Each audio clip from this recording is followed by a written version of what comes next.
Jacques Chirac, ancien président de la République française, avait décidé de faire du 10 mai la journée commémorative de l'abolition de l'esclavage en métropole. L'occasion également pour les Réunionnais d'honorer le souvenir des esclaves et de commémorer ce moment important de l'histoire de notre île. C'est donc à l'arrière du cimetière marin de Saint-Paul que s'est tenue une cérémonie officielle face à la stèle commémorative en l'honneur des esclaves.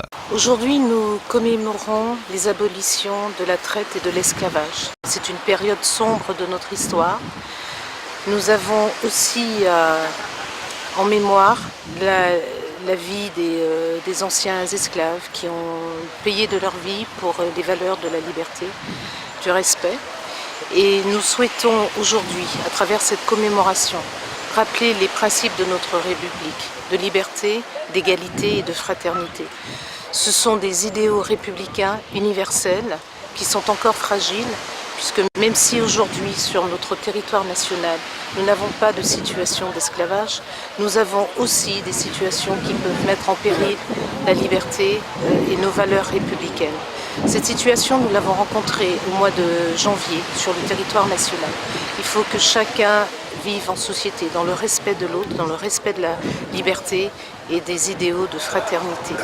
La paix est très fragile et hier, c'était la commémoration de la fin de la Seconde Guerre mondiale et ces principes ont été réaffirmés également.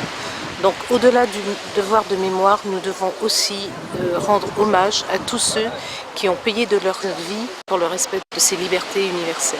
Le 10 mai honore le souvenir des esclaves et commémoration l'abolition de l'esclavage. Rien n'est plus fort que la nature.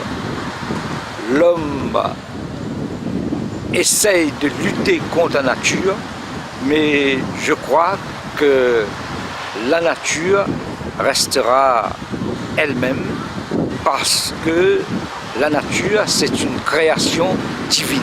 L'homme est très important pour notre planète et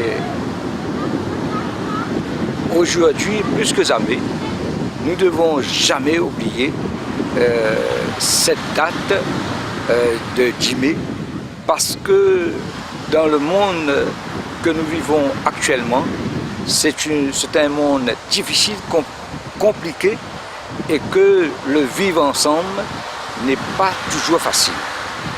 Personnellement, je crois qu'aujourd'hui, nous devons, là où nous sommes, de prêcher la paix, la liberté, l'égalité, la fraternité, mais surtout, ce qu'il faut retenir, qu'on soit blanc, noir, quelle que soit la religion que nous pratiquons, nous devons vivre ensemble